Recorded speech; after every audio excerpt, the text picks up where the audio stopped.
My son said he was paralyzed. He cried. He said he did not want to be a burden. I believed him. I paid for everything. Nurses, therapies, medicine, until one day I opened the door to his mansion, and I saw him dancing, laughing, with my money. If you are listening to my story, subscribe to William's Revenge Stories right now. We tell stories here that will make you question everything you thought you knew about your own family. Tell me in the comments where you are watching from. My name is Oliver Bertram. I am 71 years old, and I am not here to cry. I am here to tell you what I saw, what I discovered, what made me understand that sometimes the person you love the most knows exactly how to stick the knife in. On September 23rd, around 10 at night, I parked my truck 2 blocks from my son's house. I did not ring the bell. I did not call. I used the key I always had. I opened the door, and what I saw inside.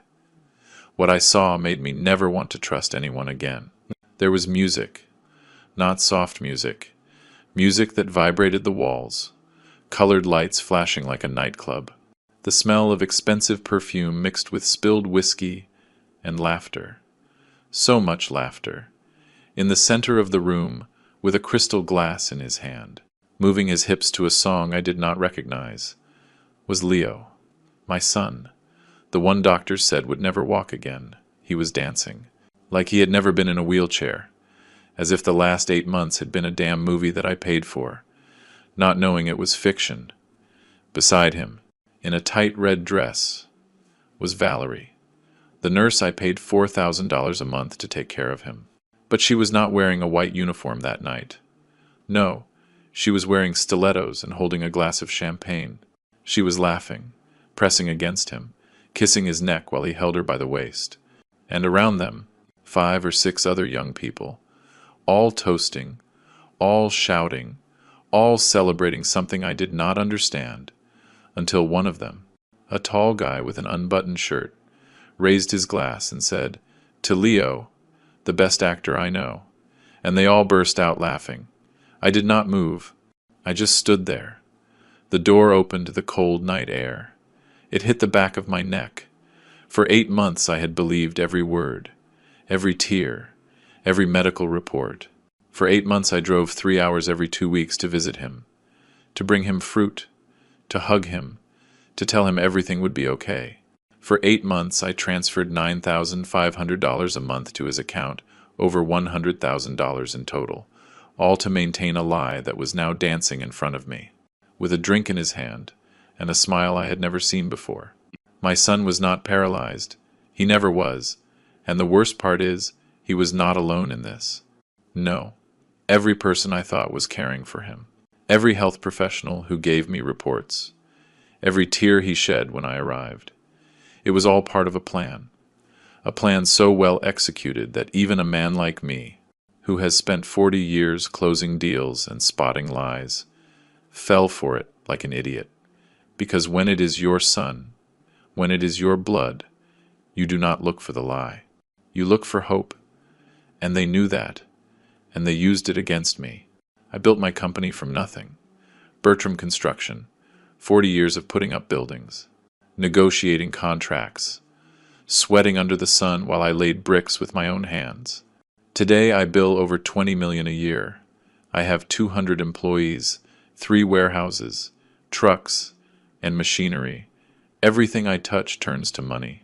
But that night, standing in the doorway of that house, watching my son laugh with his glass of whiskey, I felt like the poorest man in the world.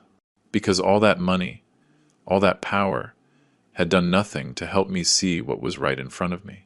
A son who would rather steal from me than work. Teresa, my wife, died a year ago. A massive heart attack while she was making breakfast. She was gone in seconds, without a goodbye.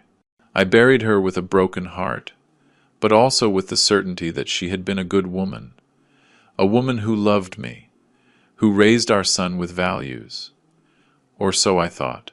Now, standing in that living room, seeing what Leo had done, I could only think one thing. Thank God she was gone before she saw what our son became.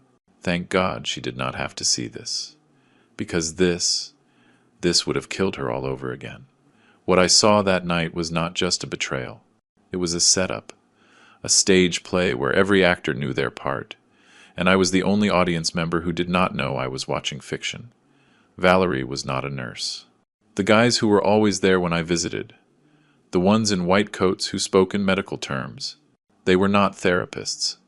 They were Leo's friends, accomplices, and they all got their cut of my $9,500 a month. They were all splitting the loot while I worked 14-hour days, thinking I was saving my son. It took me 5 seconds to process what I was seeing. 5 seconds where my brain tried to find an explanation. A miracle? A sudden recovery? Something I did not understand. But no, there was no explanation. There was only the truth. A truth so raw it hurt my bones. My son had deceived me, and he had done it with a terrifying precision, because to lie like that, to plan something like that, you have to be cold. You have to have ice in your veins. And I never thought my own blood could be so cold. Then Valerie saw him. She saw me. Her eyes went wide as saucers. She let out a choked scream. The music was still playing, but her scream cut through everything. Leo, who had his back to me, stopped dancing. He froze, completely still, as if time had stopped. Then, slowly, he turned his head and saw me.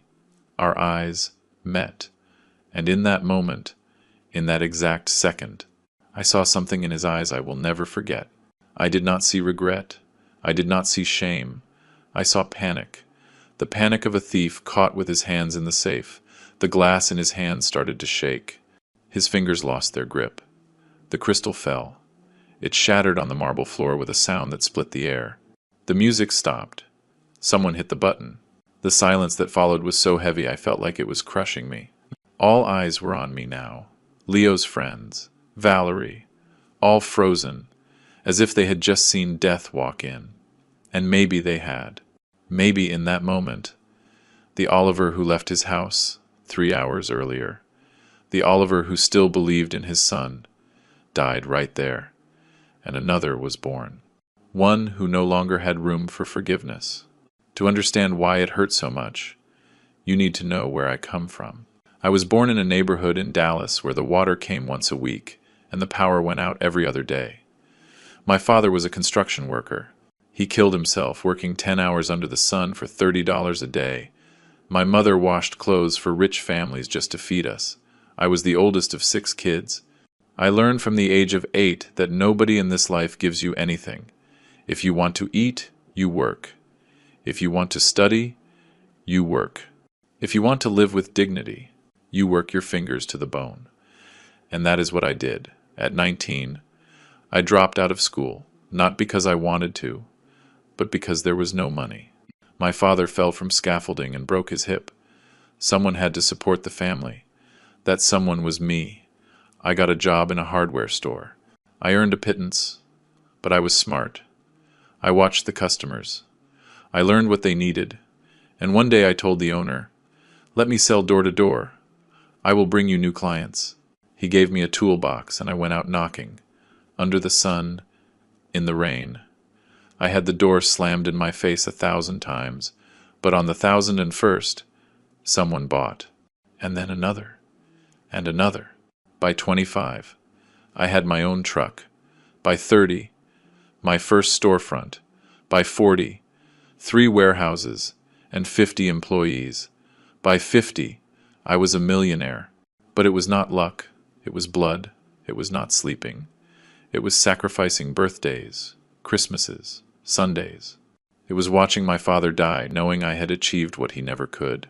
And when Leo was born, when I held that baby in my arms, I swore I would teach him the same thing my father taught me, the value of hard work.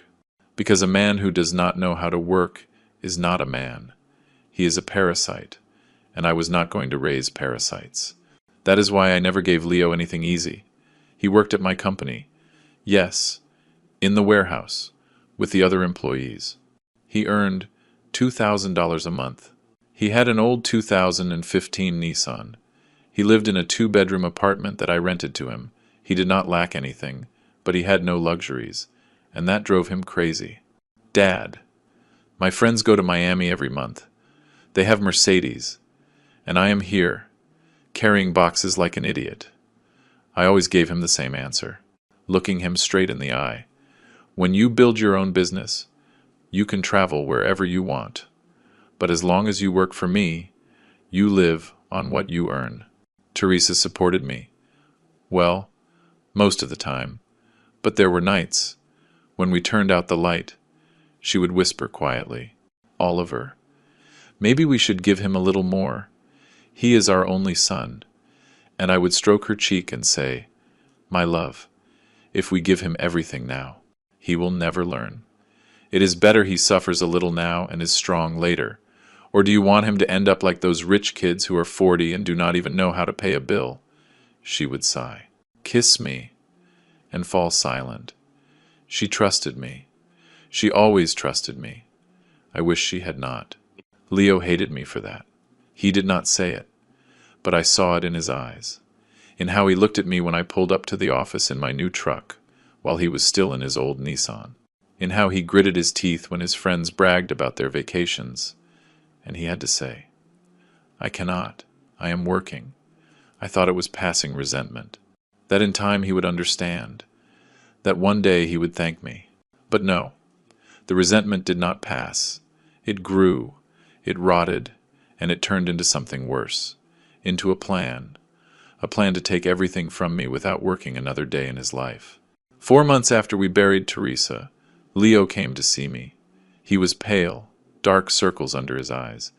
He told me he could not take it anymore, that every corner of the city reminded him of his mother, that he needed to leave, to start over. I asked him, "Where?" He said, "Seaside Bay. It is a quiet city. I can work remotely in sales for the company from there." I thought about it, and I said yes. I would pay his rent for a year.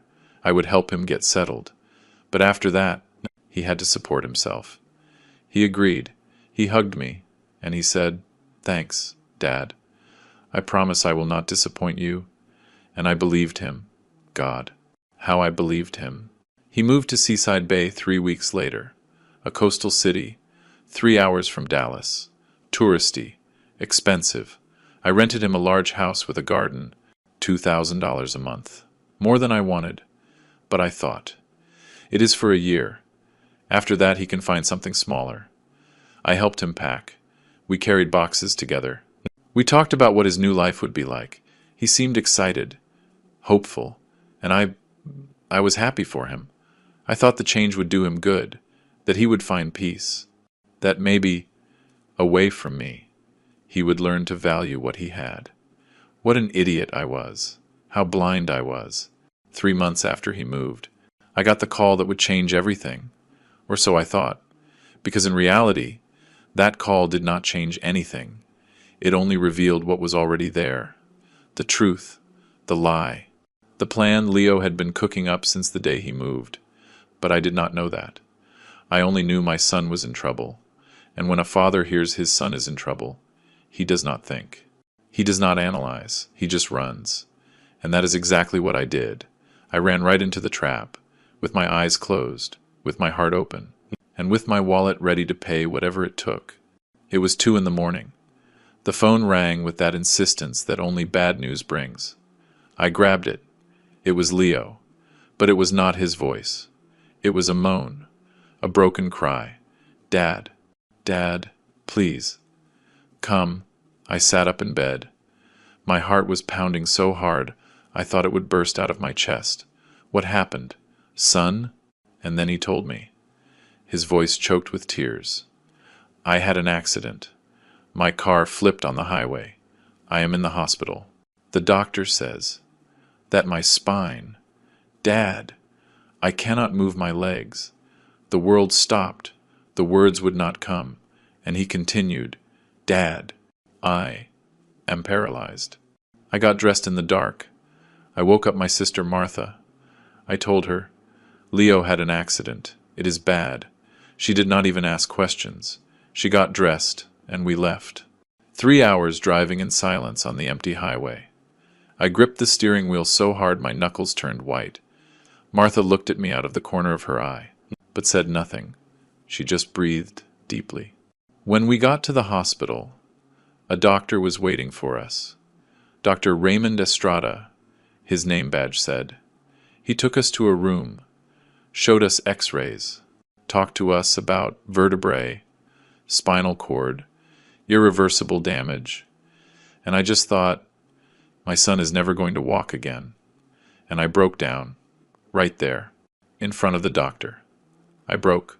2 days later, they let us take him out of the hospital. Leo was in a new, shining wheelchair, the kind that cost $3,000. I paid for it without asking the price. Martha pushed the chair while I carried the bags of medication. Leo was quiet, in his head down, as if he was ashamed to be seen like that. When we got to his house, I stopped short. The entrance had a new ramp, stainless steel railings on the walls. The door was wider. Inside, there was medical equipment everywhere. An oxygen tank, monitors, a hospital bed in the living room. Someone had turned this house into a hospital, and it all happened in 2 days. Who did all this? I asked Leo. He looked up with glassy eyes and said in a broken voice, Doctor, Estrada helped me find a rapid adaptation company. Dad, I do not want you to spend any more. I knelt by his chair, took his hand and said, I do not care what it costs. What matters is that you are okay. He shed a tear, a single tear that rolled down his cheek, and I wiped it away with my thumb.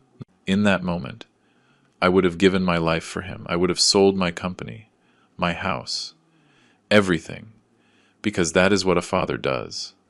And Leo knew it. Oh, he knew it. Then I heard footsteps. I turned. A young man, about 30, was coming down the stairs. He was wearing a white coat, dark jeans, immaculate sneakers. He had gelled back hair and a professional smile that looked rehearsed. Good afternoon, Mr. Bertram. I am Ben Aguirre, certified nurse. I will be in charge of Leo's daytime care. He held out his hand. I shook it. His grip was firm, but his eyes, something in his eyes did not give me confidence. They were too bright, too alert, as if he was measuring my every reaction. But I ignored it. I was tired, scared, and I needed to believe someone would take care of my son. Then she appeared. Valerie. She came down the stairs with soft, almost silent steps. She wore a full white uniform, pants, blouse, closed-toe shoes. Her hair was up in a high ponytail. No makeup, or so it seemed. She looked about 32, maybe younger, honey-colored eyes, a sweet smile. She looked at me and said calmly, Mr. Bertram, I am Valerie Santander, a nurse specializing in rehabilitation. I will be with Leo 24 hours a day. You can rest easy. Something in her tone made me breathe easier. She seemed genuine. She seemed to really care, and I believed her. God, how I believed her. Because I never imagined that woman was not a nurse. She was an actress, and she was playing the role of her life. Martha said nothing. She just watched. She had stayed by the door, arms crossed, looking at Ben, then at Valerie, then at Leo. Her face showed no emotion, just analysis. I knew her. I had been her older brother for 68 years, and when Martha made that face, it meant something did not add up. I went over to her and whispered, What is it? She shook her head, quietly. Nothing, we will talk later. But I did not have time for her intuition. I had to organize everything. I had to make sure my son had the best. So I let her comment slide. Mistake number 2. Leo asked me to stay that night. Dad, please, I do not want to be alone. I agreed. Martha went to a hotel, and I stayed in the guest room. But I could not sleep. Every hour I got up to check on Leo, and every time I went into his room, there was Valerie, sitting in a chair by the bed, taking his blood pressure, checking his temperature, writing things in a notebook. So professional, so dedicated. Once I looked at her and said, Thank you for taking care of him. She smiled, with that smile that looked like it came from a hospital commercial. It is my job, Mr. Bertram. And besides, Leo is a very strong patient. I felt calm. I thought, my son is in good hands. What a fool I was. The next morning, Dr. Estrada came to the house. He carried a leather briefcase. He greeted Leo with familiarity, as if they were old friends. Then he asked to speak to me privately. We sat at the dining room table. He took out folders, x-rays, printed reports, with the logo of a clinic I had never heard of. Mr. Bertram, he began in a serious voice, Leo's injury is severe. Lumbar level 4 and 5. He has 50% sensitivity in his legs, but he cannot support his weight. He is going to need intensive physical therapy, permanent nurses, anti-inflammatory drugs, probably surgery in 6 months. I listened with a heavy heart, and then he asked, "Are you prepared for the costs?" "I do not care about the cost," I said without hesitation. "Do whatever is necessary. Hire whoever is necessary. If my son can improve even 1%, I will pay whatever it takes." The doctor nodded slowly, as if he expected that answer. He took out a sheet with a breakdown of expenses. He put it in front of me. Nurses, $4,500 a month. Specialized physical therapy, $3,000. Medications, $2,000. Equipment and supplies, $1,000. Total, $9,500 a month. I looked at it. I took a deep breath and said, "Okay, I will transfer it every month." I signed a contract right there, without reading it completely, without asking for a second opinion, because I was desperate, and desperate people do not think. They just pay. What I did not know at that moment, what I could not even imagine, was that every word from that doctor was a lie, that those x-rays were from another patient, that the clinic on the logo did not exist, that Dr. Raymond Estrada had 3 ethical complaints against him, and sold fake reports for $5,000, that Ben was not a nurse, but Leo's best friend from college, that Valerie had never set foot in a nursing school in her life, that everything, absolutely everything I was seeing, was theater, a theater so well staged, that even a businessman like me, used to spotting fraud, fell for it without suspecting a thing. Before I left that afternoon, I hugged Leo. He was sitting in his chair by the window, looking at the sea in the distance. I put my hands on his shoulders and said, "You are going to get through this. Son, I promise you." He turned to look at me. His eyes were red. He grabbed my hand and whispered, "Forgive me, Dad. Forgive me for being a burden." I felt my chest tear open. I knelt in front of him, looked him in the eye, and said with a firm voice, "Never say that again. Never. You are not a burden. You are my son, and I will take care of you until my last breath." We hugged. I cried on his shoulder, and he cried too, or so it seemed, because now I know those tears were as fake as everything else. Martha was waiting for me outside, leaning on the truck. When I came out, she looked at me with that face she always made, when she knew something I did not want to hear. "Oliver, that nurse, he is too young. Do you not think it is weird that someone so young has so much experience?" I got angry. "Martha, please, my son is in there, destroyed, and you are here looking for weird things where there are none." She said no more. She got in the truck in silence, and I drove back to Dallas with a heavy heart, but also with the peace of mind of knowing I had left Leo in good hands. Or so I thought, because the truth is, I had left him in the hands of wolves, and I had just put the meat in their mouths. I went back to my life in Dallas, but it was not the same.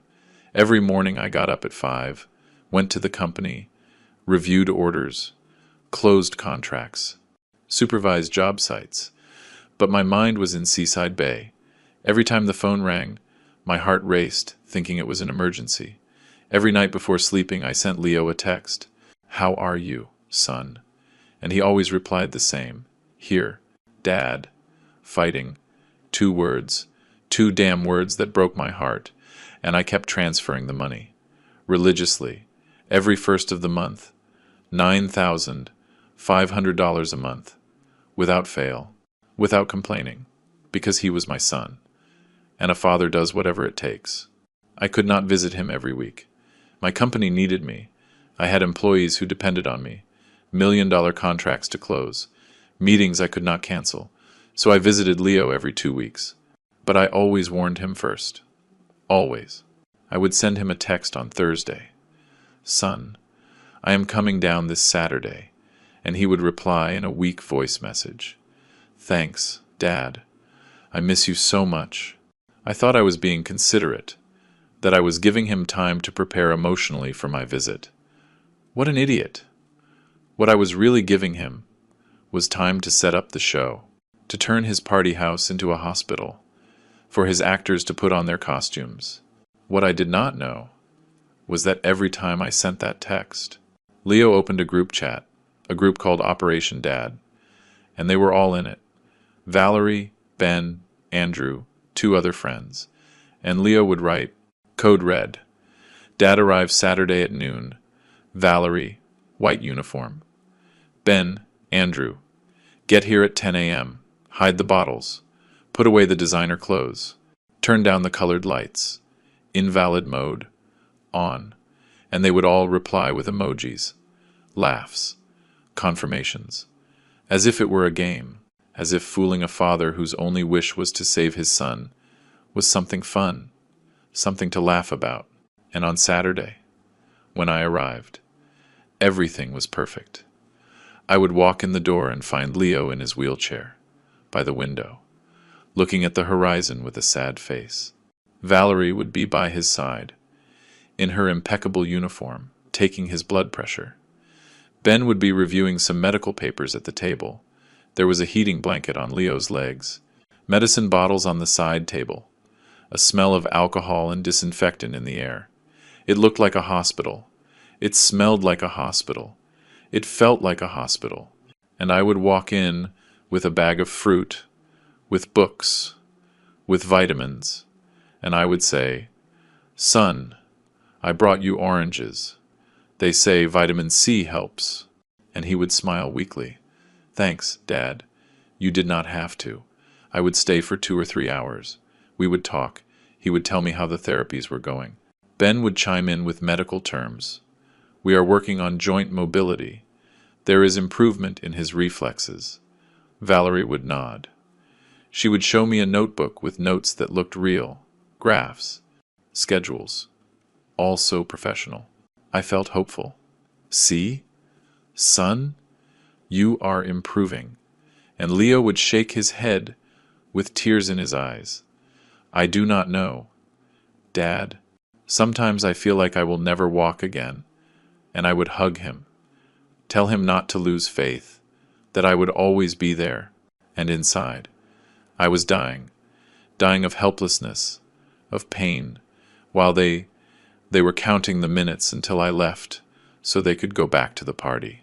But there was someone else in Seaside Bay, someone who was not in the group chat. My niece Chloe, Martha's daughter.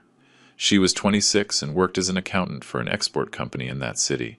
She had lived there for 2 years, and every time I went to visit Leo, I would tell Martha, and Martha would tell Chloe, "Your uncle is going to see Leo this Saturday. Why do you not stop by and say hello?" And Chloe would stop by. But she always warned him first. She would text Leo, "Cousin, I will be there in an hour." And Leo had time to set up the theater for her too. Chloe would arrive, see her cousin in the chair, hug him, cry with him, and she fell for the lie too. Until one Tuesday, Chloe had a day off. She was bored. She decided to stop by and see her cousin without warning, just to keep him company for a while. She arrived at 3 inches the afternoon. She rang the bell. No one answered, but she heard music inside. Not soft music, reggaeton, loud. She rang again. Nothing. She walked around the house, and through a side window, the one to the kitchen, she saw something that froze her. On the table, there were beer bottles, glasses with ice, An open bag of chips. And laughter. Male laughter. Chloe felt something was wrong. She stood there, not knowing what to do. Then she rang the bell insistently, and then the music shut off, abruptly. 2 minutes later, Leo opened the door, in his wheelchair, looking tired. Chloe, what a surprise. Sorry, I was sleeping. She looked at him suspiciously. Sleeping? I heard music. Leo laughed nervously. Oh, yeah. Ben was cleaning and put on some music. He just left. Chloe walked in, looked around. Everything was normal. But something was strange. A glass with ice, still not melted. On the table. A bag of chips that was still crinkling. And on the floor, next to the sofa, she saw something that made her heart race. A red high heel, a woman's heel, elegant, expensive. It was not a nurse's shoe, it was a party shoe. Chloe said nothing. She stayed for half an hour, talked to Leo. Noticed he was nervous, sweating, looking towards the stairs every 2 minutes, as if someone was hiding upstairs. When she said goodbye, she kissed his forehead and said, "Take care, cousin." But as she left, she took out her phone and sent a message to her mother. "Mom, something is not right." I went to Leo's house without warning. There was music, bottles, and a red high heel in the living room. "It is not normal," Martha read the message, and she felt that what she had suspected from the beginning was about to be confirmed. And what Chloe saw that afternoon was the first thread that began to unravel the whole lie. Martha replied, "Do not say anything to your uncle yet. I need proof." And Chloe obeyed. But from that day on, she started passing by Leo's house at random times, without warning, sometimes in the morning, sometimes in the afternoon. And what she saw left her speechless. One time, a red BMW parked in the driveway. Another time, she saw Valerie leaving the house, with bags from a luxury store, laughing on the phone. Another time, she heard music and laughter at 11 at night, and every time she noted something, she sent it to Martha, and Martha saved everything, every photo, every message, every detail, waiting for the perfect moment to show her brother, because she knew Oliver would not believe her without proof. And the proof was about to arrive in the most devastating way possible. If you are following this story, leave us a comment telling us which country you are listening from. Sometimes, when I read your messages, I feel like I am not alone in this, and that gives me the strength to go on. 2 weeks after Chloe started watching, I made a decision. It was Thursday morning. I had a meeting canceled. Suddenly, I thought, I am going to see Leo. Without warning. I will surprise him. It was not suspicion. It was love. I wanted to see him, hug him, maybe stay all day with him. I thought it would do him good to see me arrive unannounced, that it would lift his spirits. How wrong I was.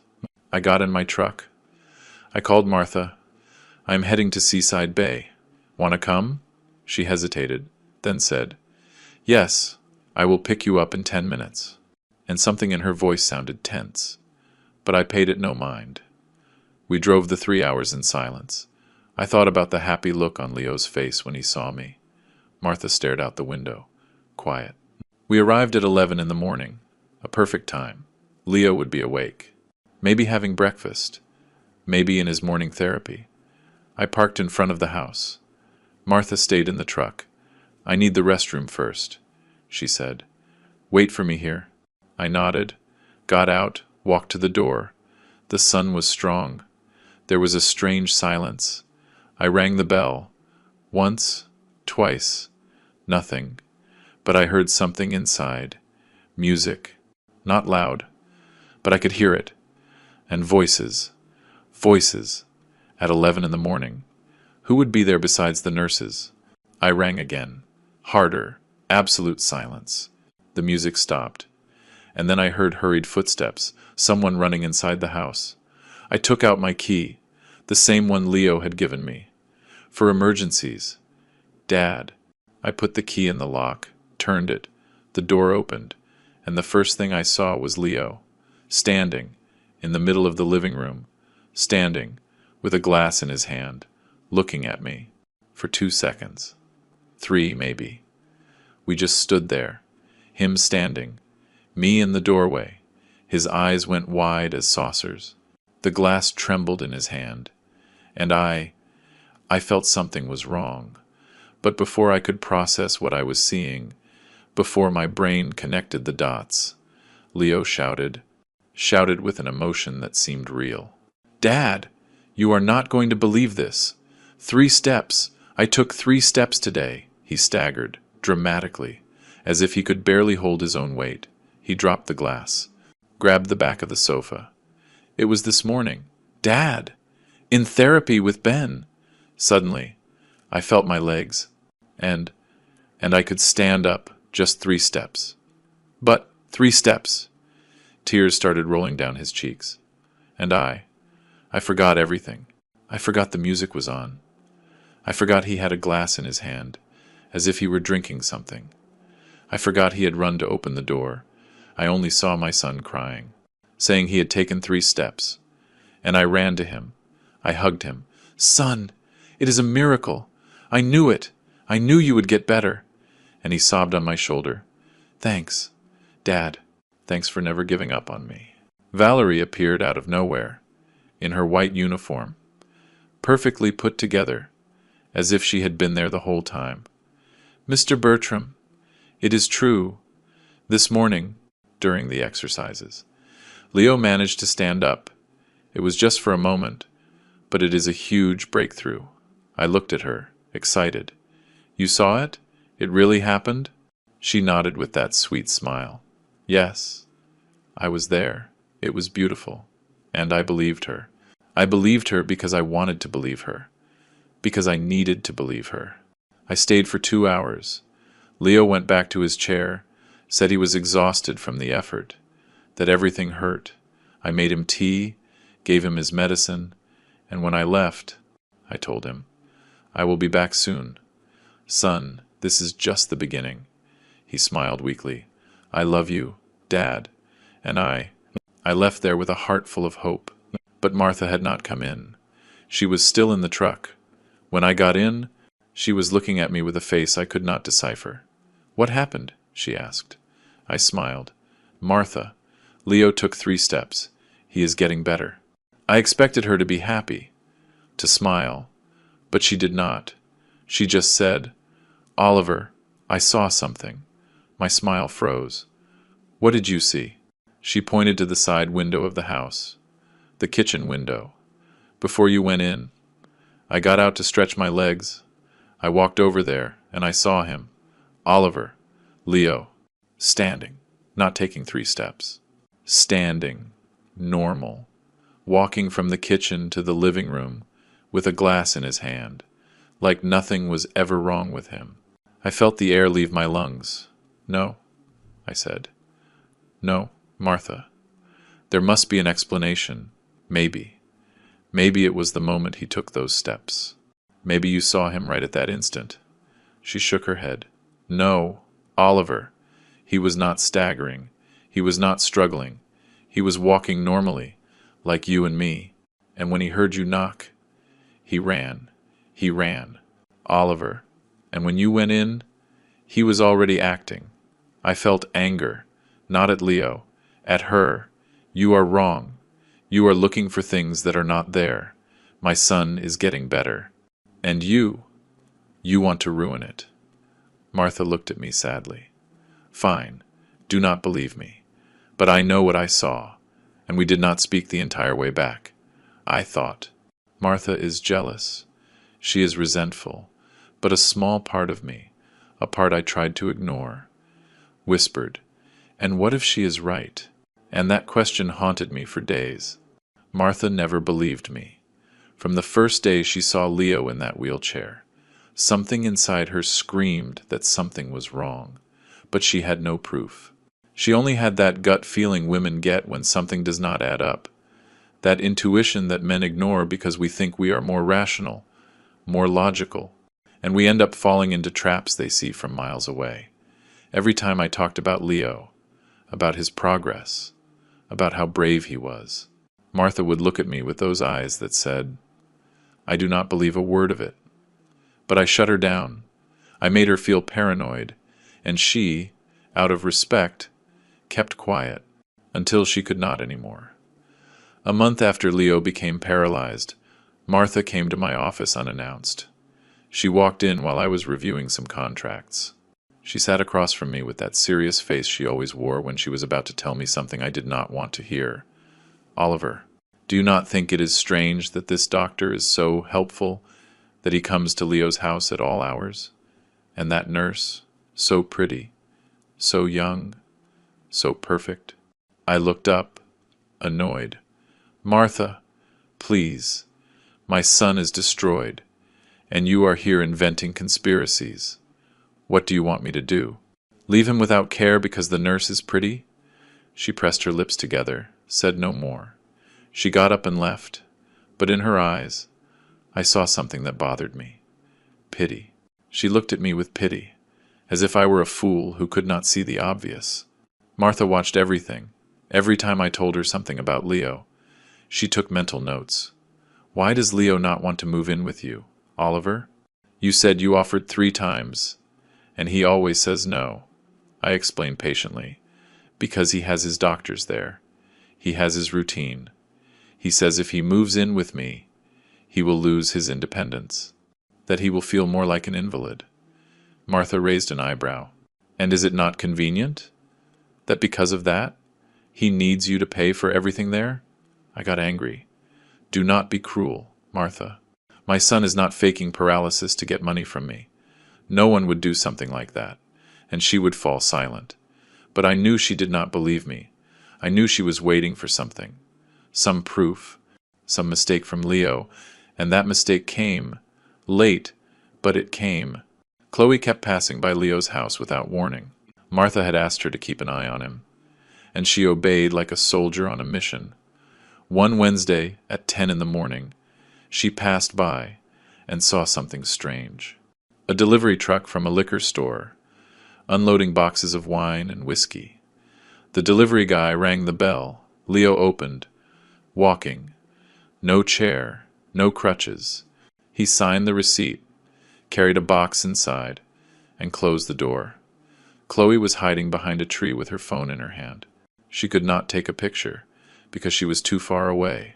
But she saw him. She saw him walk as if he had never been paralyzed. She called Martha, trembling. "Mom, I saw him." He walked. I saw him carry a box of whiskey. Martha took a deep breath. "Are you sure, Chloe?" "Completely." Martha did not tell me anything yet. She knew I would not believe her without solid proof, without photos, without videos, with only Chloe's testimony. I would accuse her of being jealous, of making things up, of trying to destroy my relationship with my son. So she waited. She asked Chloe to keep watching, to take pictures, to write everything down, and Chloe did. She bought a small notebook and started writing. Thursday, 4 p.m. Red BMW parked in front of the house. License plate TGH 421, not Leo's. Saturday, 11 p.m. Loud music. Colored lights in the windows. Male laughter. Monday, 2 p.m. Valerie came out with 4 bags from the Miramar boutique. Expensive clothes. New heels. Smiling on the phone. One afternoon, Chloe went further. She dared to ring the bell when she heard several people inside. She rang. The music stopped immediately. Silence. She waited. 2 minutes later, Leo opened, in his chair, sweating. Chloe, what a surprise. She walked in and saw Ben coming out of the kitchen, buttoning up his white coat in a hurry. She saw Valerie coming downstairs, fixing her hair, and on the table she saw glasses with half-melted ice, bottles someone had tried to hide, but were still sticking out from behind the sofa. Chloe smiled, acted normal, just stopping by to say hi, cousin. But when she left, her heart was pounding so hard she thought it would explode. And that night she sent everything to Martha. Photos, notes, details, and Martha saved it all in a folder on her computer titled The Truth About Leo. Martha had the gut feeling. Chloe had the evidence. But the worst discovery of all was missing. The one that would make everything explode. The one that would leave no room for doubt, because up to that point, everything was circumstantial. It could be coincidence. It could be misunderstanding. I could defend him by saying maybe he had good days, that maybe the therapy was working, that maybe the bottles belonged to the nurses. But what came next? What Chloe saw next? That had no explanation. That was the definitive proof, the one that would make Leo's entire house of cards collapse, as if it were made of sand. Martha came to my house every Sunday. We drank coffee together. We talked about the company, the family, everything except Leo. Because every time I brought up the subject, she tensed up. One Sunday she said to me, "Oliver, if you ever found out someone you love lied to you, what would you do?" I looked at her, puzzled. "What is that question for?" She took a sip of coffee, just curious. "Would you forgive?" I thought about it, and I said with certainty, "Depends on the lie. If it is small, maybe. But if it is something big, something that makes me feel like a fool, no, I would not forgive." She nodded slowly, and I saw something in her eyes that unsettled me, as if she already knew something, as if she already had the answer to a question I had not even asked yet. Chloe kept watching, and one Friday night, her company organized an event at the Miramar Hotel in Seaside Bay, an end-of-year dinner for employees. She went in her best dress, smiling, relaxed. After dinner, she went to the restroom, and as she passed the ballroom next door, she heard music, reggaeton, laughter, clinking glasses. She peeked through the cracked open door, and she saw him, Leo, in the middle of the dance floor, dancing with a glass of champagne in his hand.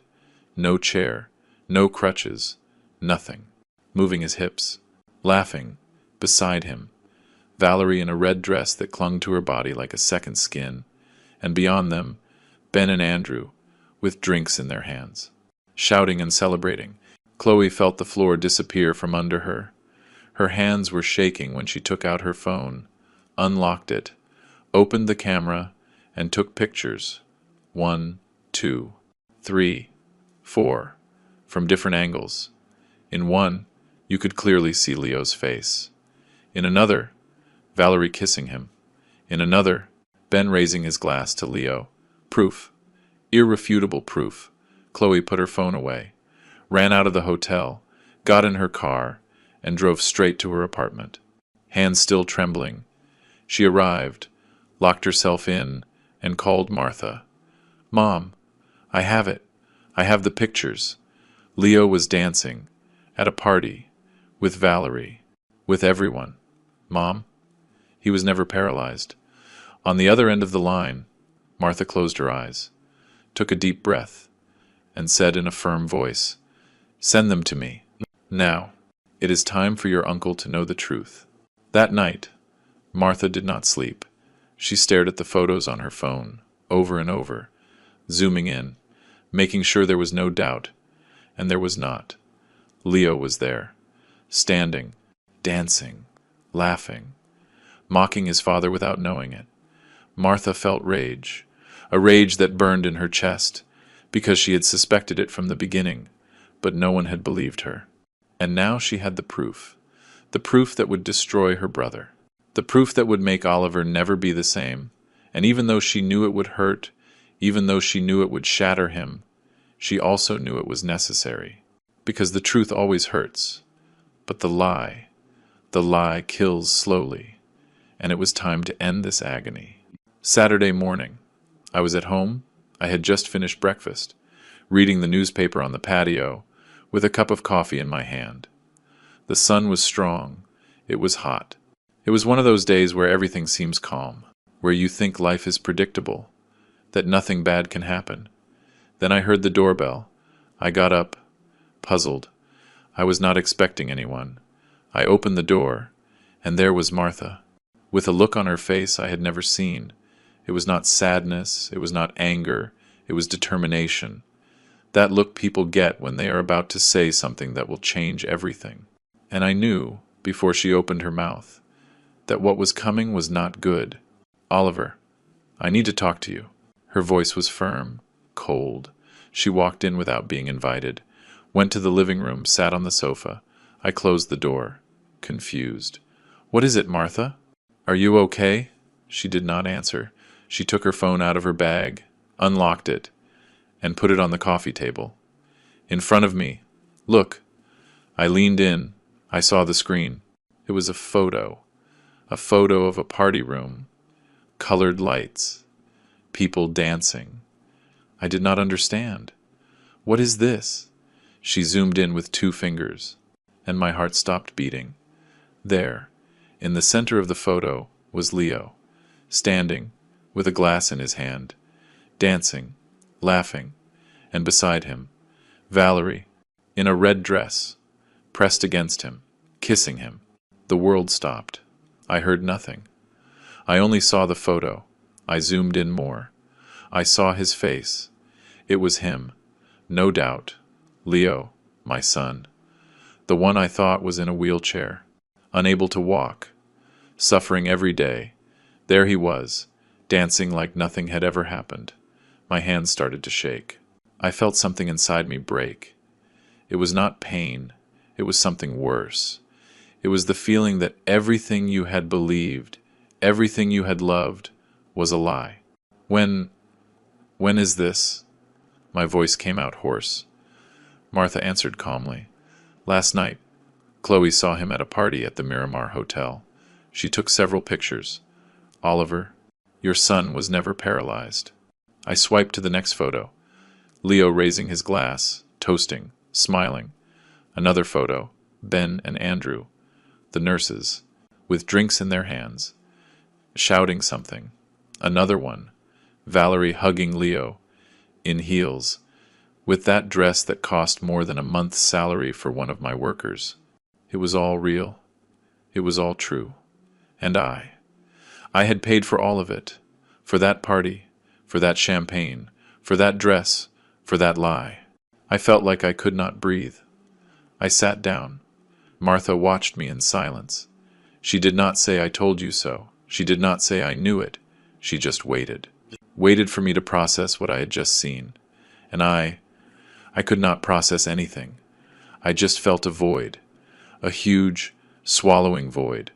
"How long?" I asked, without looking up from the phone. Martha sighed. "Chloe has been watching him for 2 months. She has seen things.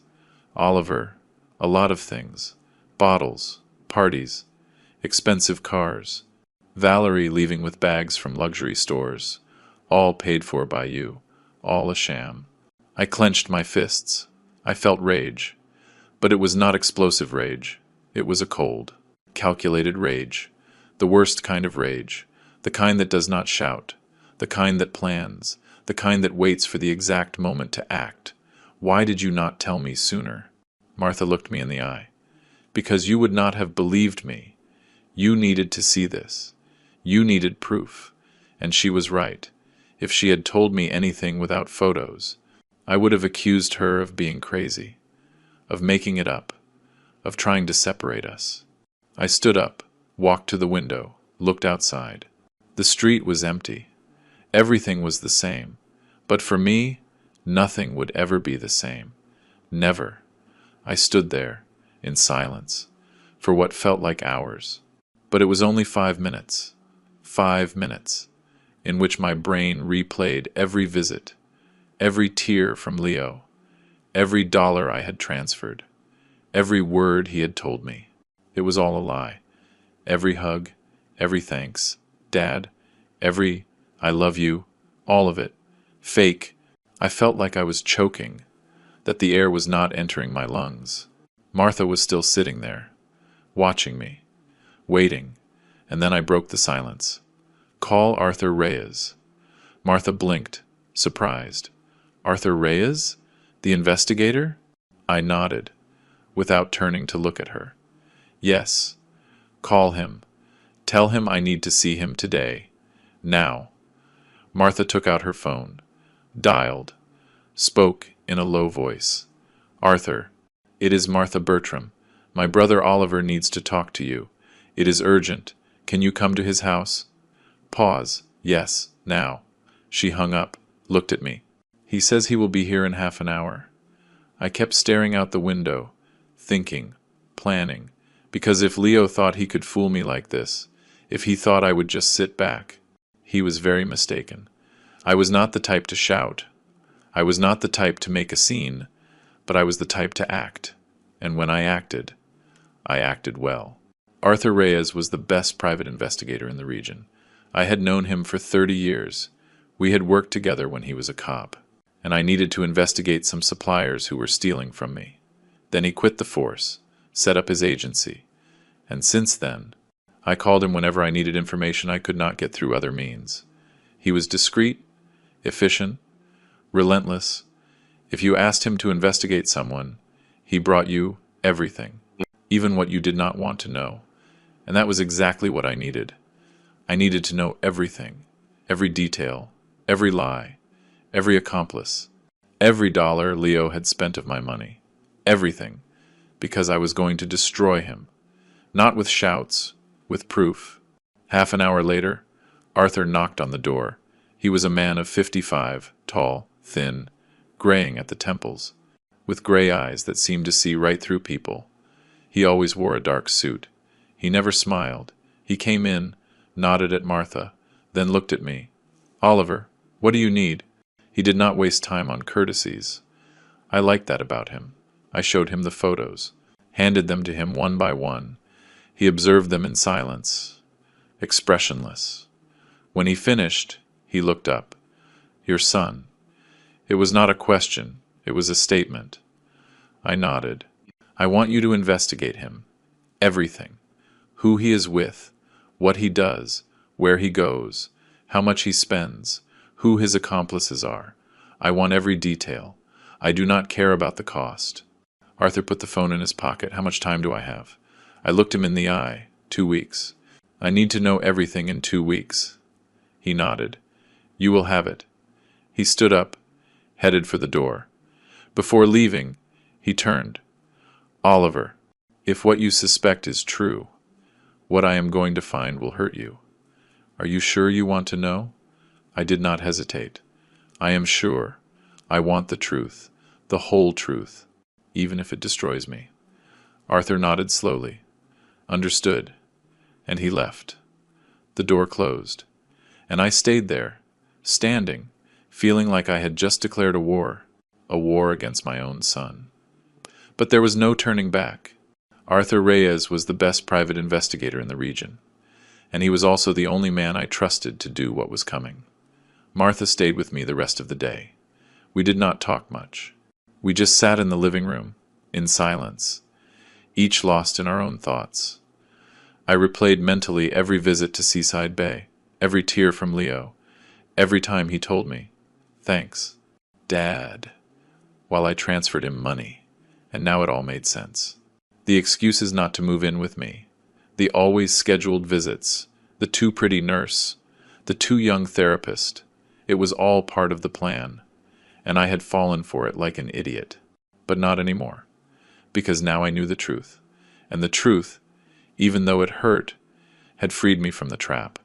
Now there was only one thing left, for Leo to know that I knew, and that day would come soon, very soon. Arthur had told me he needed 2 weeks, 2 weeks to investigate everything, to follow him, to get proof, 2 weeks that felt eternal. But before those 2 weeks began, before Arthur started his work, I needed to do something. I needed to go somewhere I always found peace, where I always found answers. The next day, very early, I told Martha I needed to be alone. She understood.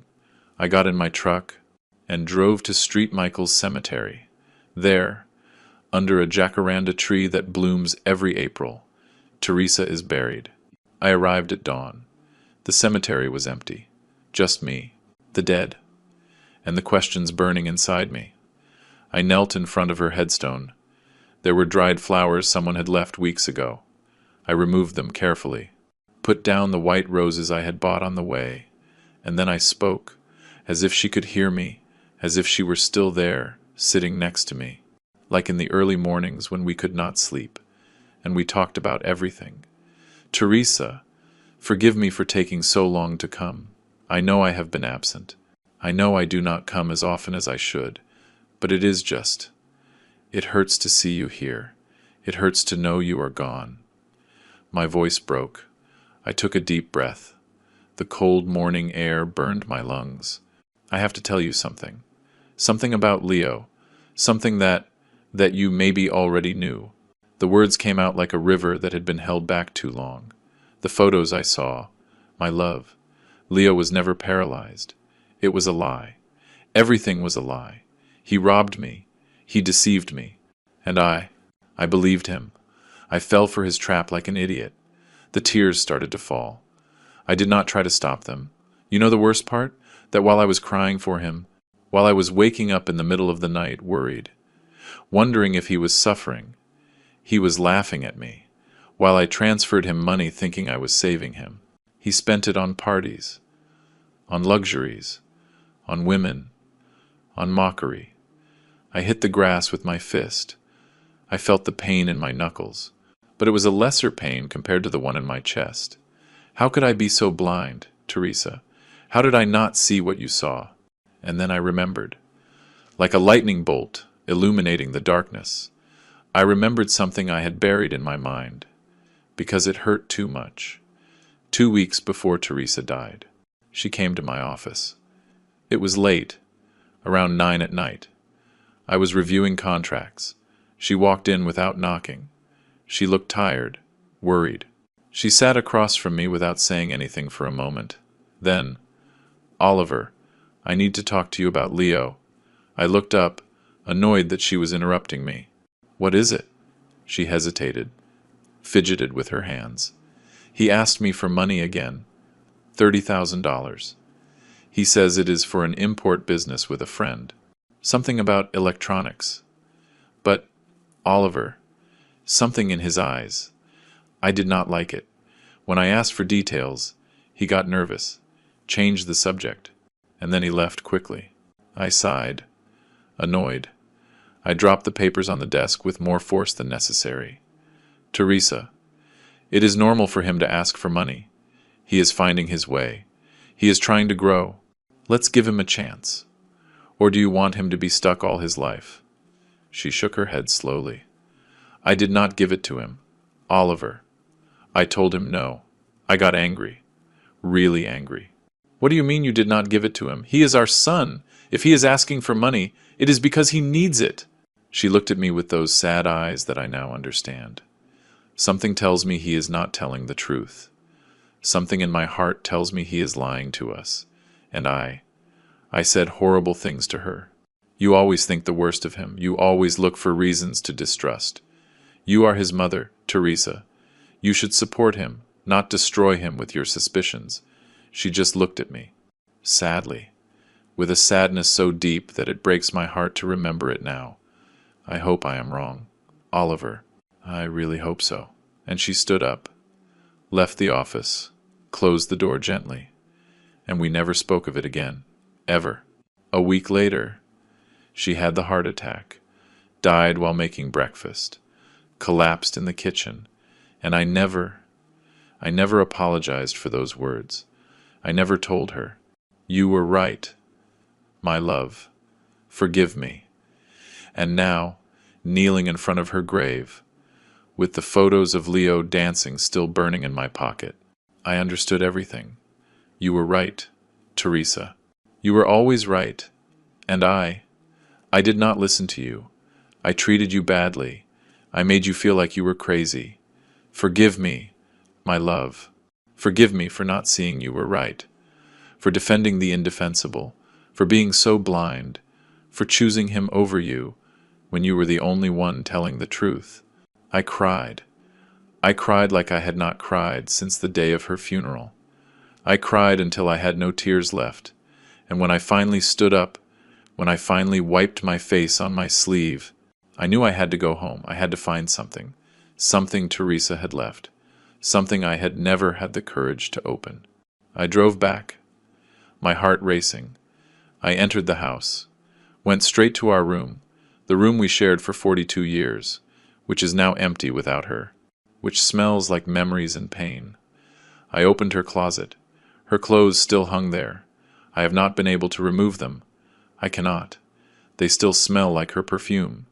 And on the top shelf, behind some shoeboxes, I saw what I was looking for, a small wooden box. With a lock, I took it down. My hands were shaking. It was heavy. I looked for the key. I found it in her jewelry box, hanging on a silver chain, along with a folded note. I opened it. I recognized her handwriting immediately.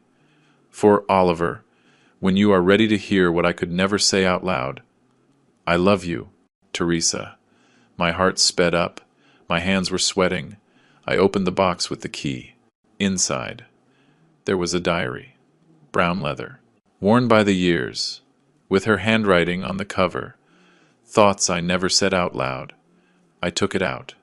I held it in my hands as if it were the most fragile thing in the world, because it was. It was the last thing I had left of her.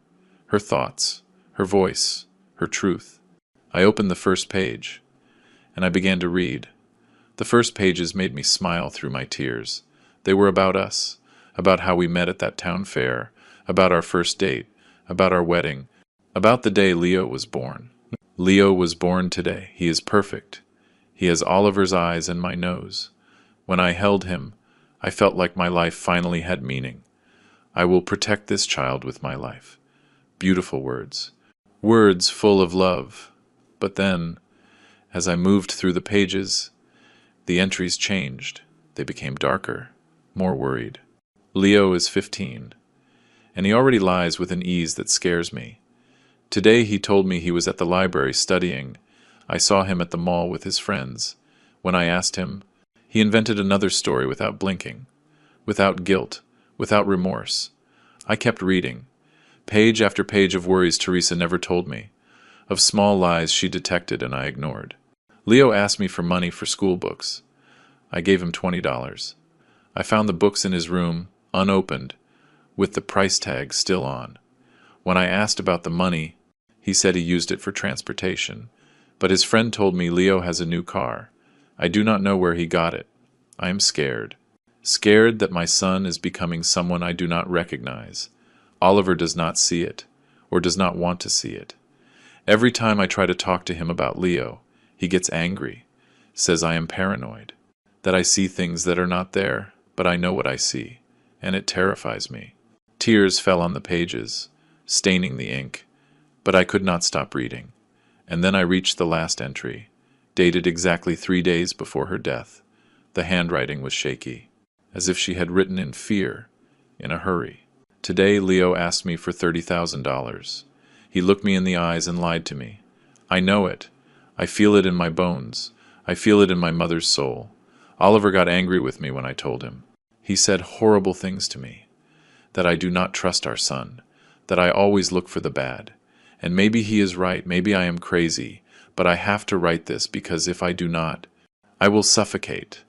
I am afraid Leo will become what I fear most. A man who wants everything without giving anything. A man who uses the people who love him. A man without dignity, like the father my Leo never knew. God, please let me be wrong. Please, because if I am right, then I have failed as a mother. I closed the diary. I hugged it to my chest, and I understood everything. Teresa knew. She always knew. She died with that fear, with that guilt, thinking she had failed, and I made her feel that way. I silenced her. I ignored her, and now I had to do what she could not, put a stop to it, not out of rage, out of dignity, for her, for me, for the memory of the only person who always told the truth. I had known Arthur Reyes for 30 years, when I was building my company, just starting out. I had problems with suppliers stealing materials. I needed proof to sue them. Arthur was a cop back then, an honest cop, one of the few left. I hired him privately. He got me everything, photos, videos, documents. Thanks to him, I got my money back, and I put 3 guys in jail. Since then, whenever I needed information I could not get through normal means, I called Arthur. He had retired from the force at 45, opened his private investigation agency, and became the best, the most discreet, the most lethal. Because Arthur did not bring you assumptions, he brought you truths, truths that hurt, but truths nonetheless. I gave him 2 weeks. I want to know everything.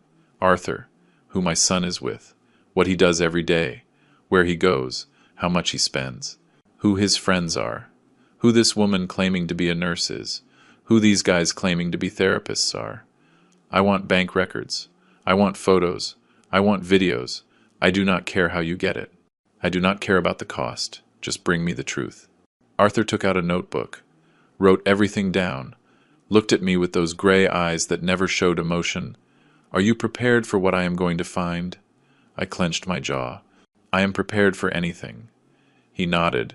Give me 15 days. I will bring you a full report.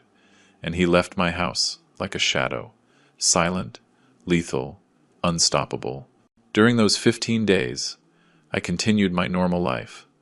I went to the office, reviewed contracts, supervised job sites, but inside, I was dying. Every night, before sleeping, I stared at the ceiling and thought about Leo, about all the times I had hugged him, all the times I had told him, "You are going to get through this." And I wondered, when did he start lying? From day one?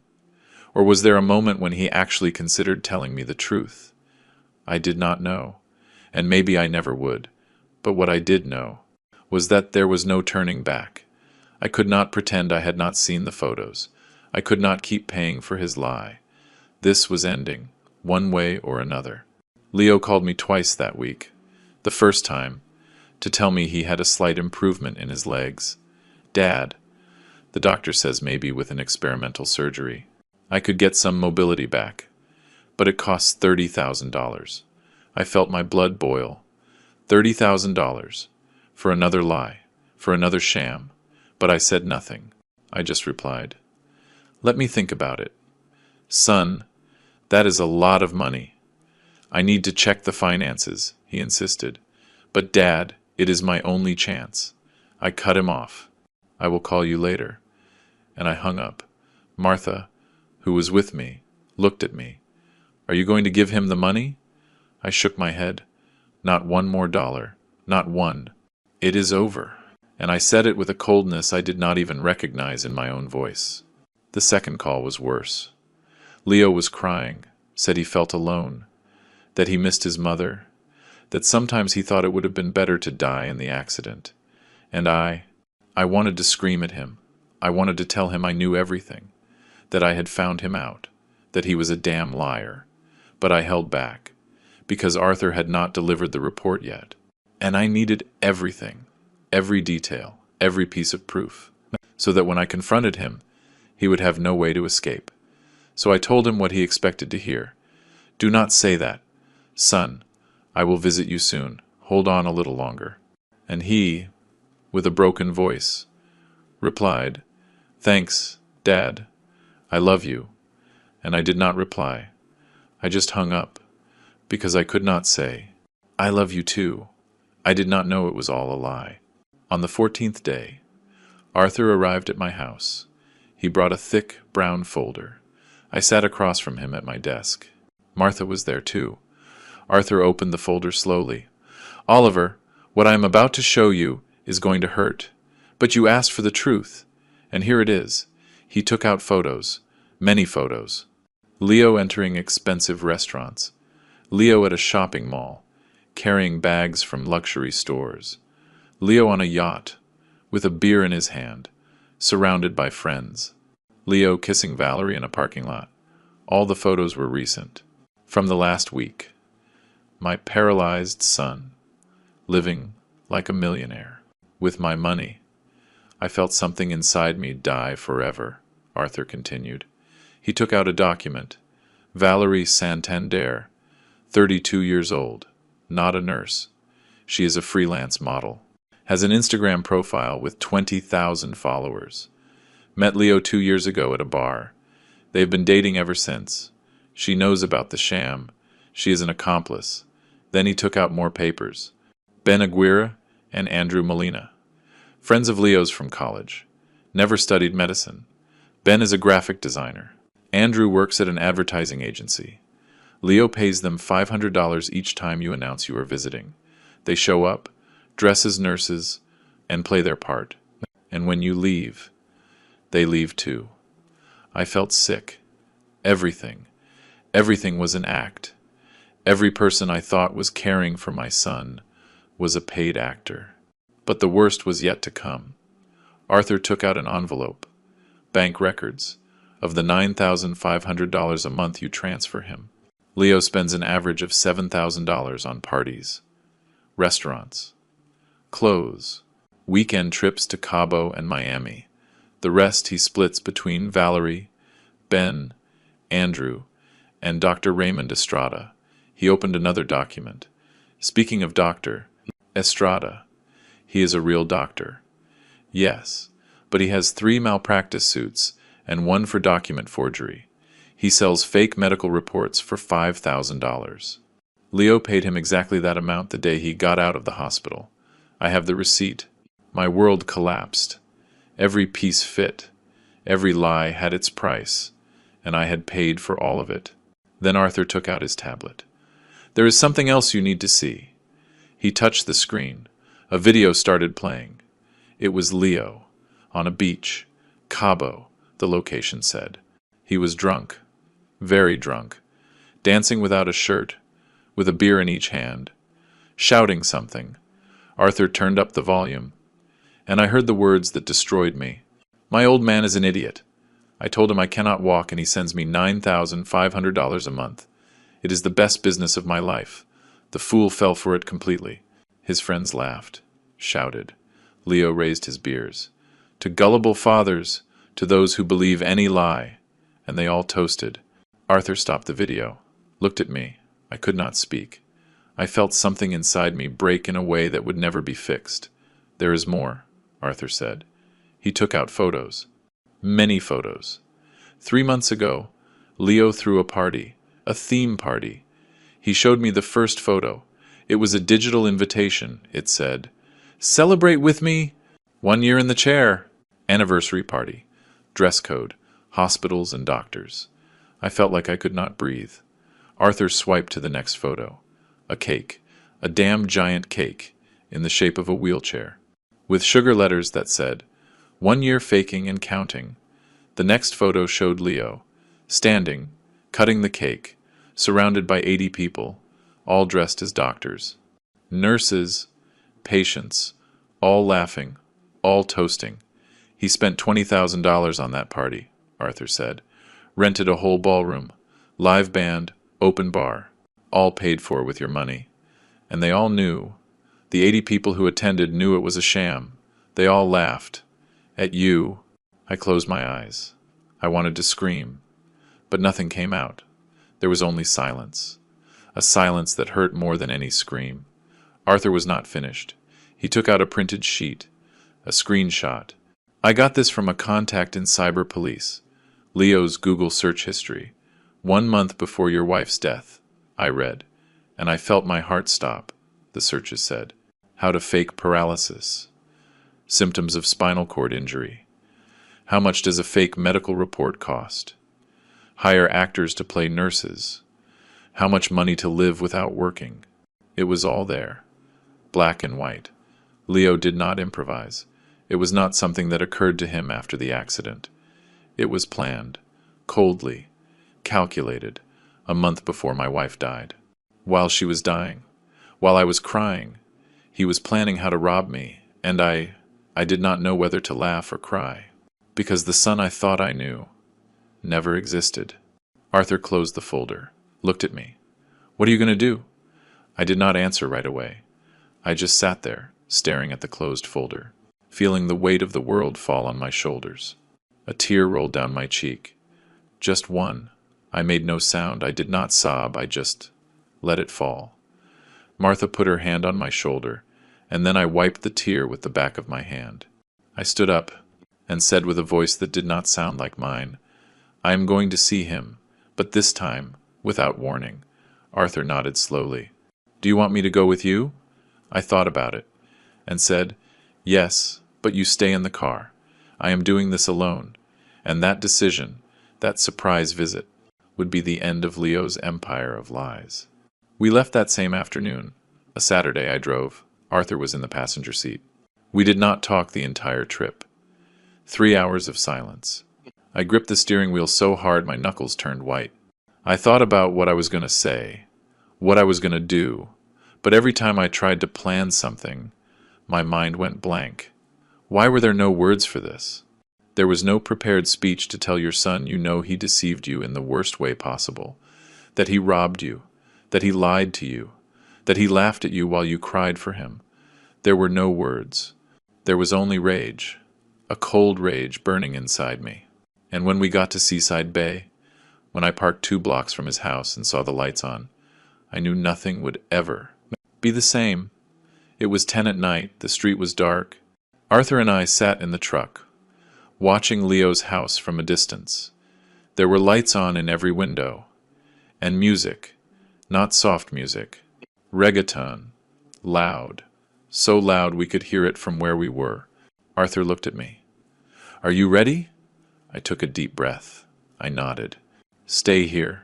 If I am not out in 30 minutes, come in. He said nothing, just nodded. I opened the truck door, got out, closed it softly, and started walking towards the house. Every step I took felt like I was walking towards a cliff, but I did not stop, because there was no turning back. As I got closer, I heard laughter, lots of laughter. Men, women, people celebrating. I reached the door, put my hand on the knob, took a deep breath. I put the key in the lock. The same key Leo had given me when he moved. For emergencies. Dad, he had said. What irony. I turned the key. The lock clicked open. I pushed the door. It opened without a sound. And what I saw on the other side, what I saw took my breath away. Not from surprise, because I already expected it, but because seeing it with my own eyes was 1,000 times worse than any photo. It was real, tangible, unforgivable. The living room was full of people, 8, maybe 10. There were open bottles of whiskey on the table, bottles that cost $120 each. There were 3 open, glasses with ice, limes, Japanese food in cardboard boxes, sushi, sashimi, the food Leo could not eat because his delicate stomach could not handle raw things. Colored lights flashed in the corners. Red, blue, green, like a club. The music pounded the walls, and in the center of it all, Leo, my son, standing, dancing, moving his hips with a glass of champagne in his hand, laughing, happy, free, as if he had never known a wheelchair, as if the last 8 months had not existed. Beside him was Valerie, in a black dress that clung to her body, high heels, hair down, perfect makeup, nothing like the nurse in the white uniform I knew. She pressed against Leo, hugged him by the waist, whispered something in his ear. He laughed, kissed her on the neck, and beyond them, Ben and Andrew, shirts unbuttoned, drinks in hand, shouting something I could not hear over the music. There were 2 other couples I did not know, all young, all laughing, all enjoying a party paid for with my money, with my pain, with my stupidity, and I just stood there, in the doorway, watching it all, feeling how every second that passed was like a knife sinking deeper. Then someone shouted something. A tall guy, with a beard, raised his glass to Leo. To Leo, the best actor in the world, the only one who could fool his old man for 8 months. And they all burst out laughing, all of them, Leo too. He laughed, raised his glass. Cheers! And they toasted. The glasses clinked. The music kept playing. And me? I felt something inside me break. But it was not sadness. It was something darker. Something I had never felt. It was the exact moment that love turns into something else, into something cold, into something that no longer forgives. into something that only wants justice, and that something took control of me. Valerie was the first to see me. She was facing the door. She looked up, and her eyes met mine. For a second, she did not react, as if her brain could not process what she was seeing. Then her eyes went wide as saucers. Her mouth, too.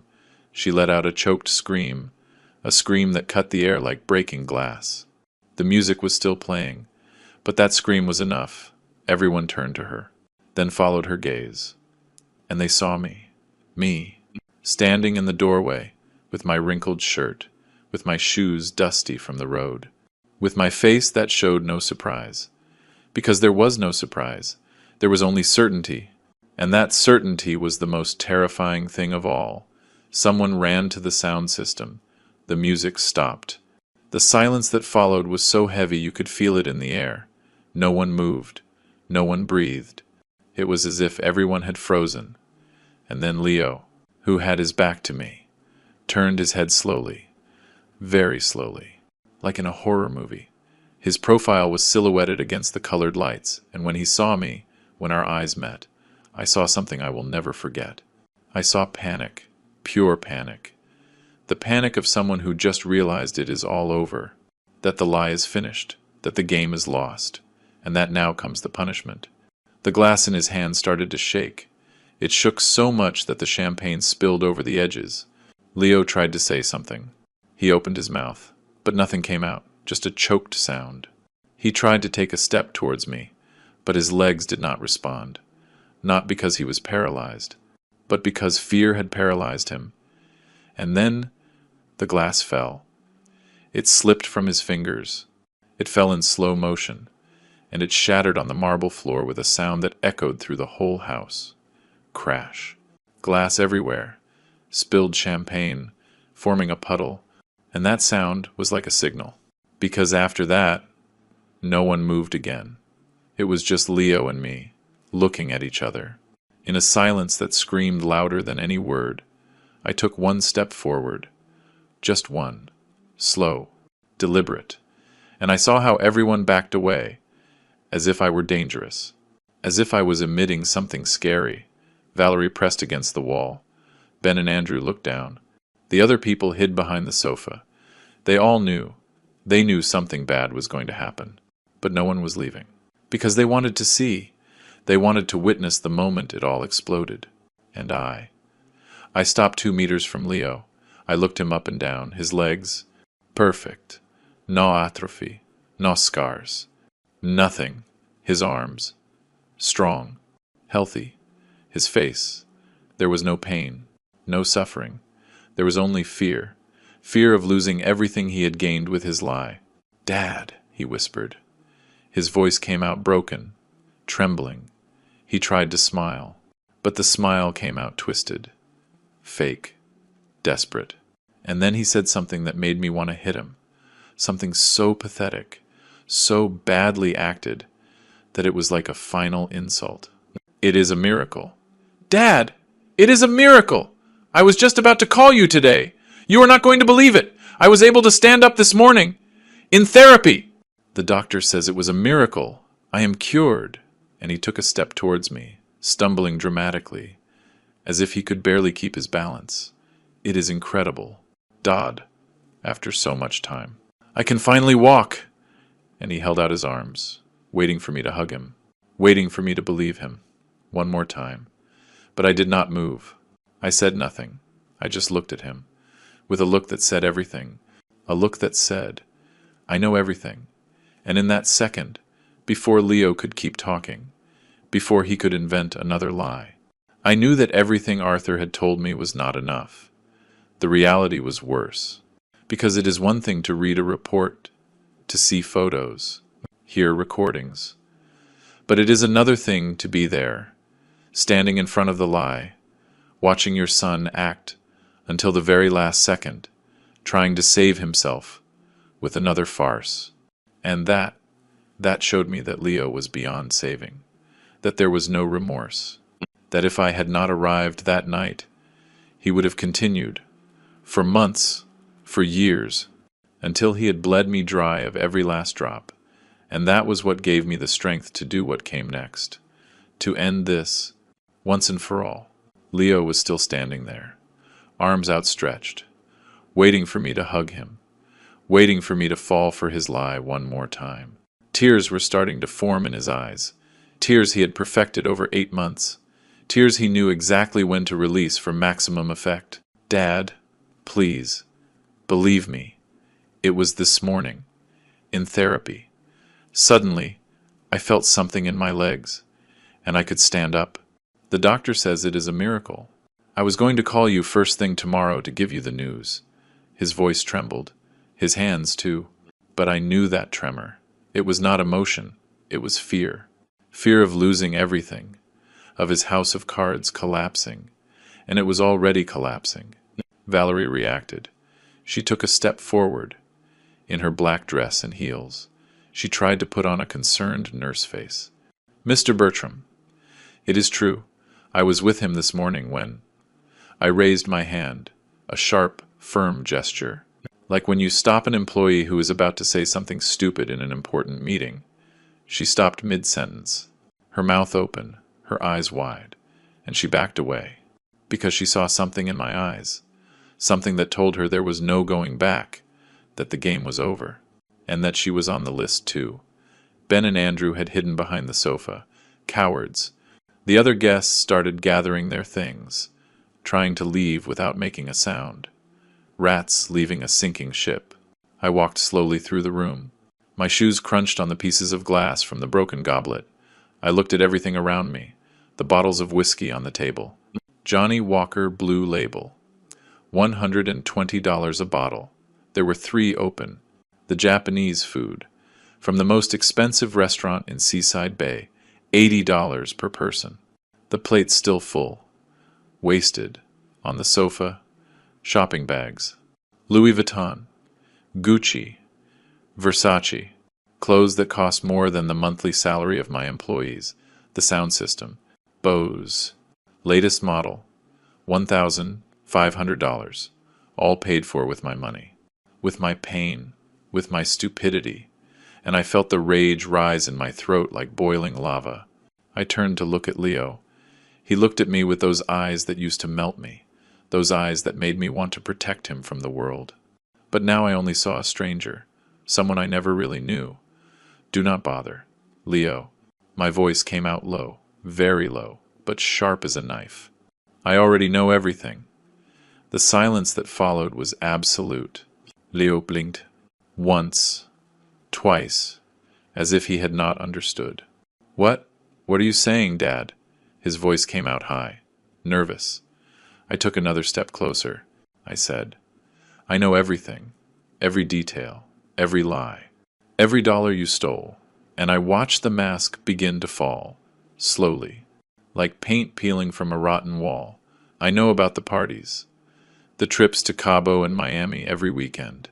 The fake invoices from Dr. Raymond Estrada. I know Valerie is not a nurse. She is your girlfriend. A freelance model. I know Ben and Andrew are not therapists. They are your friends from college. You pay them $500 every time I come to play their part. With every word, I watched Leo shrink, like a balloon losing air. His face went from surprise to panic, from panic to desperation. He tried to speak. Dad, But I continued, I know you never had an accident, that there was never a flipped car, that you were never in the hospital, that it was all staged from day one. And then I took the envelope out of my jacket pocket. I took it out slowly, calmly, like someone drawing a weapon, and I threw it on the table. The envelope landed between the bottles and the food. It opened, and photos spilled out. Lots of photos. Leo on a yacht. Leo entering expensive restaurants. Leo carrying luxury store bags. Leo kissing Valerie in a parking lot. Documents. Bank statements. Receipts. Printed Google searches. Everything. Absolutely everything. I know you planned this a month before your mother died. My voice was shaking now. Not from fear, from contained rage. You Googled how to fake paralysis. You bought fake medical reports. You hired actors, all while your mother was dying. While I was crying at the hospital. You were planning how to rob me. Leo staggered. Literally. As if my words were physical blows. Dad. I can explain. His voice was a choked whisper, a pathetic attempt to save himself. But I had no more patience. I had no more compassion. And then I shouted. For the first time all night, I shouted. Explain what? Leo? Explain what? My voice echoed through the house. Valerie jumped in fright. Ben and Andrew cringed more. Are you going to explain how? While I was crying at your mother's grave. You were designing how to rob me. Are you going to explain how? While I thought I was saving you. You were laughing at me with your friends? Are you going to explain how you toasted to yourself for being the best actor? For fooling your old man? Every question was a whip. And Leo could only hang his head. The silence that followed was sepulchral. No one breathed. No one moved. It was as if time had stopped. And then I reached into my other pocket. I took out the house keys. The same keys he had given me 8 months ago. For emergencies. Dad, he had said. I held them up in front of him. They shined under the colored lights. And then I dropped them on the table. They landed with a metallic, final, definitive sound. If you faked not being able to walk so you would not have to work. Now you are going to learn to run. Leo. My voice was low again. Cold. Lethal. Because tomorrow at 8 in the morning, this house stops being yours. The accounts are frozen. The contracts with Dr. Estrada, canceled. Every dollar I paid you these 8 months. It is over. Leo looked up. His eyes were red. But I did not know if they were real tears or acted, and frankly, I did not care. Dad, please, give me a chance. I can change. I can.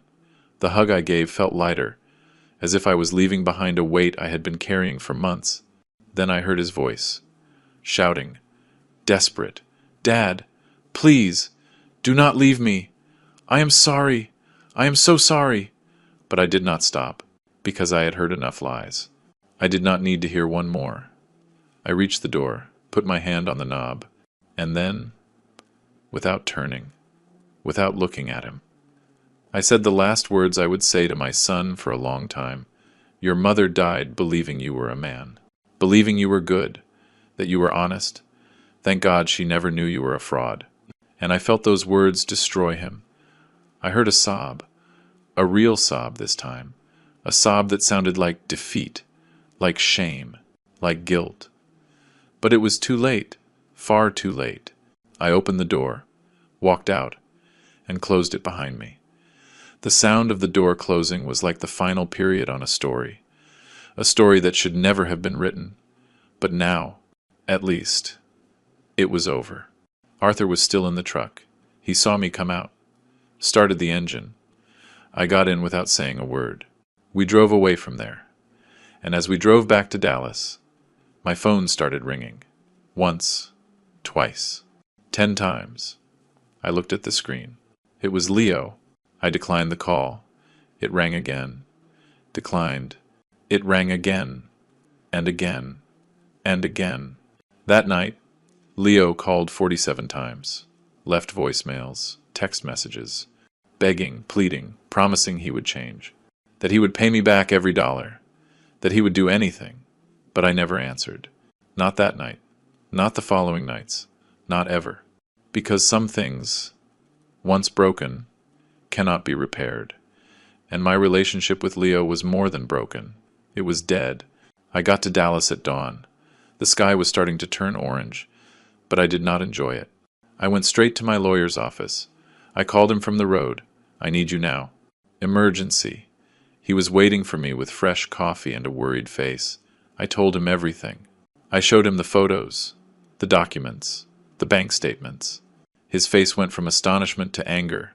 Son of a bitch, he muttered. And I nodded. I need you to freeze all accounts in Leo's name, cancel all contracts, evict him from the house, and recover every dollar you can. He got to work immediately. He called banks, judges, notaries. By 7 in the morning, everything was done. Accounts frozen, contracts canceled. The eviction order signed. At 8 o'clock sharp, an officer served the papers at Leo's house in Seaside Bay. Leo tried to call me again.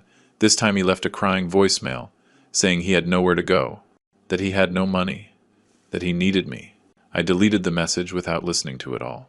Martha was with me. She looked at me. "Are you okay?" I nodded, and for the first time in 8 months, it was true. I was okay, because the weight I had been carrying, the weight of the lie, the worry, the guilt, was gone. It was not my problem anymore. Leo had chosen his path. Now he would have to live with the consequences. The following weeks were a whirlwind. Leo tried everything. He sent messages from unknown numbers. He came to the company. But the guards had strict orders. Mr. Bertram is not available for Mr. Leo. They saw him cry at the door, shout that he was his son, but no one let him in. He tried to talk to Martha. She hung up on him. "I have nothing to say to you, Leo. What you did to your father is unforgivable." He tried Chloe. She did not even answer. Leo was alone, completely alone, and that loneliness was exactly what he deserved. Because when you deceive everyone, when you use everyone, in the end, you have no one left. A month later, Arthur came to see me. "I have news about Leo." I looked at him. Part of me did not want to know, but another part, the part that still remembered the boy he once was, needed to hear. He had to sell everything. The car, the furniture, the designer clothes, everything. Valerie left him. Apparently, she was only with him for the money. What a surprise. Arthur smiled ironically. Ben and Andrew do not talk to him anymore. Dr. Estrada disappeared. Leo is living in a one-bedroom apartment in the industrial zone, and he is working. I looked up. "Working?" Arthur nodded. "As a salesman in an appliance store, 8 hours a day, earning $700 a month." Arthur opened his folder again. "There is more you should know about the accomplices." I leaned back in my chair. "Tell me." He took out some documents. "Remember I told you I would present all the evidence to the police? I did. Dr. Raymond Estrada was arrested 2 weeks ago. Forgery of documents. Fraud. 3 years in prison. He is already in the Seaside Bay jail awaiting sentencing." I felt a dark satisfaction. "And Valerie?" Arthur smiled ironically. "She arrived in Miami 3 days after you cut off the money. Apparently, she already has a new boyfriend. Rich, of course. Posted pictures on Instagram with him. A 60-year-old businessman. She does not waste time." I laughed humorlessly. "And Ben and Andrew?" Arthur closed the folder. "This is the best part. Leo is suing them. Yes, he is blaming them for everything. Says they forced him to lie. That they blackmailed him.